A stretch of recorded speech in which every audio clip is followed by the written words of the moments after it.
تعالوا نجرب نقطة مقطمة.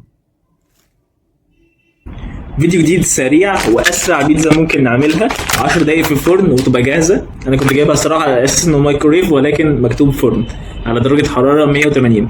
فيلا بينا وهنا نشوف طعمها يطلع حلو ولا اي كلام. دي سعرها 110 جنيه من شركه مولتو. خلونا بس في الاول نشوف هل هتطلع شكلها عامل ازاي. متروس جبنه حرفيا. انا متفائل الصراحه، شكله هيطلع حلو وهنجرب كل منتجاته.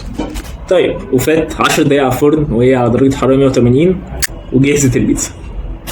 ده شكلها، يعني هي شكلها حلو، الجبن حلوة، باين ان في صوص محترم محطوط عليها، ولكن انا ما بعتمدش جبنة خالص سواء في الاندومي او كروسول محشي جبنة او كل الحاجات اللي احنا حشيناها جبنة في القناة. هسيب لك اللينكات بتاعتها لو انت لسه ما اتفرجتش، غير بالشدة. نشوف شدتها ايه.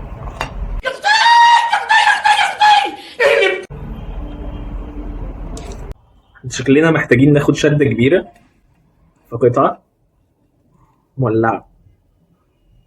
طب حرفيا انا عملت شدة افضل منها مليون مرة لما جبنا بيتزا من المخبز ب10 جنيه وترسناها جبنة. بس يلا بينا ندوق الطعم.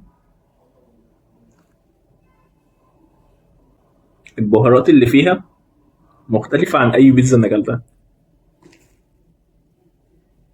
الحتة في الاخر المقرمشة دي انا بموت فيها. تعالوا نجرب نقطة مقطمة.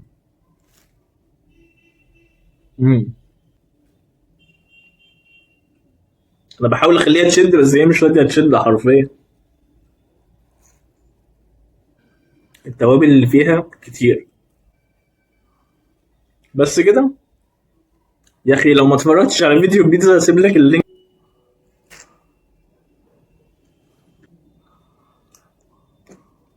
بعيدا عن هزار في شد الجبنه، ولكن الصراحه انا ما اكررهاش تاني. هي بيتزا حلوه هتنفعك لو انت عايز تاكل حاجه سريعه جدا، ولكن انا مش هيعجبني طعمها قوي.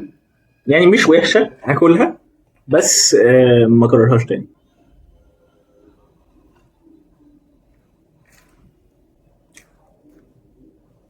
يا جماعه الشكل شكل جبنه، الفعل مفيش جبنه. مش حاسس بطعم جبن كتير. يعني اعتقد اللي عليها موتزاريلا بس. ده عكس خالص اللي انا متعود عليه من الفيديوهات اللي بعملها. بيبقى شيدر وجبنه تركي وجبن كتير جدا. الظاهر ان كان تمنها فيها اللي انا عملته مش دي. ده شكل التوابل. بس كده، واخر الفيديو تجربتي البيتزا فرني من شركه مولتو. لو عجبك الفيديو دي لايك، اعمل سبسكرايب، فعل زر الجرس، واكتب لنا في الكومنتات هل انت جربتها وعجبتك ولا لا، وايه اللي انت جربته من الشركه دي وعجبك او ما عجبكش. سلام. نحاول نخليها تشد.